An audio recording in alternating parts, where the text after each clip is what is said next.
का आदेश हुआ है कि 2 मिनट में बात खत्म नहीं कर सकते, इसलिए आराम से बात करो। तो अच्छी बात है, हमें समय और बोलने का मिल गया। ठीक हुआ ना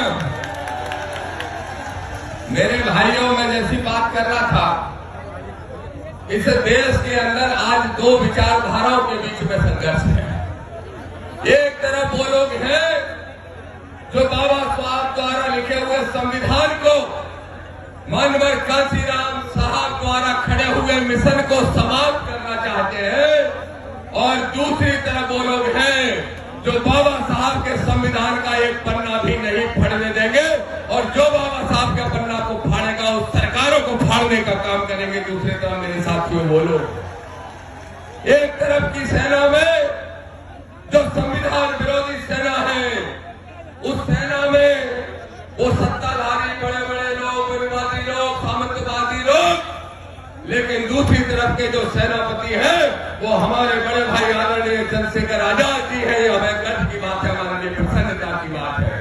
इसलिए आज मैं कहना चाहता हूं मेरे भाइयों, भाई ने कहा कि कोई चिंता नहीं समय की, लेकिन फिर भी मैं समय में बात खत्म करने का प्रयास करूंगा।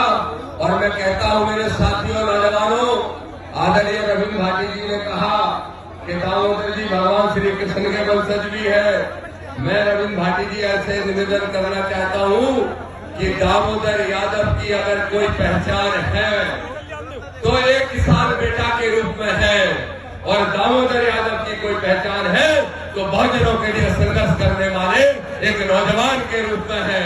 और उसी पहचान को जारी रखते हुए मैं आज एक ऐतिहासिक बात घोषणा करना चाहता हूं, और ये घोषणा बहुत महत्वपूर्ण है मेरे मीडिया के साथियों, बहुत महत्वपूर्ण घोषणा है।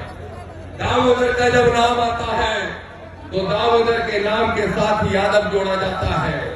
मुझे गर्व है कि मैं यादव जाति में जन्मा, लेकिन इस बात का गर्व और ज्यादा महसूस करूंगा कि आज इस देश में जहां आरक्षण को समाप्त करने वाली ताकतें सक्रिय हैं, आज तक बीपी मंडल की कमीशन की रिपोर्टों को आज तक इस देश के अंदर लागू नहीं किया गया।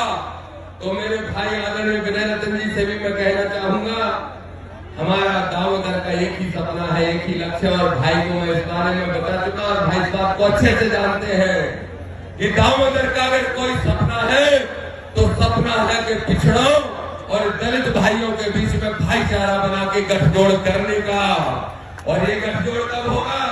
ये गठजोड़ तब होगा जब दामोदर यादव बन के नहीं, बल्कि दामोदर यादव मंडल बन के काम करने का काम करेगा।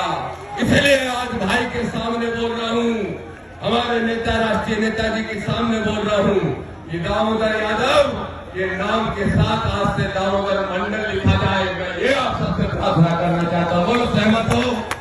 पीछे तक बताओ सहमत हो, ताली बजा के बताओ कितने सहमत हो। तो आज से जो दामोदर का लक्ष्य होगा जीवन का, वो लक्ष्य होगा कि मंडल की कमीशन की जो रिपोर्ट है वो लागू हो, और प्रमोशन में रिजर्वेशन लागू हो, और हमारे जो बहुजन भाई हैं उनकी आंखों में अगर एक आंसू भी निकला तो उन आंसू का जवाब भी ईंट का जवाब पत्थर से देने का काम हम सब साथी मिलकर करेंगे। बोलो सहमत हो गए? नहीं? देखो मेरे भाइयों, लोग कह रहे थे कि दामोदर यादव वर्सेस एक बाबा चल रहा है। बाबा कौन सा बाबा? कौन सा बाबा? अच्छा बताओ, मैंने ठीक किया कि नहीं किया? देखो भाई, मैं फिर पूछ रहा हूं, आदि प्रजापति जी भी बैठे हैं, बताइए मैंने ठीक किया कि नहीं किया?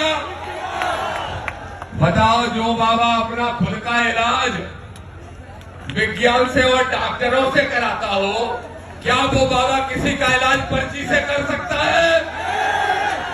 आज मैं इंदरगढ़ की धरती से संदेश देना चाहता हूं, इस इंदरगढ़ की ऐतिहासिक धरती से, ऐतिहासिक सभा से, ऐसे मध्य प्रदेश के अंदर जितने भी आलमगीर पाखंडी बाबा हैं, इन सबको आप साथ दे दो, दामोदर जेल भेजने का काम करेगा। ये दामोदर बाबा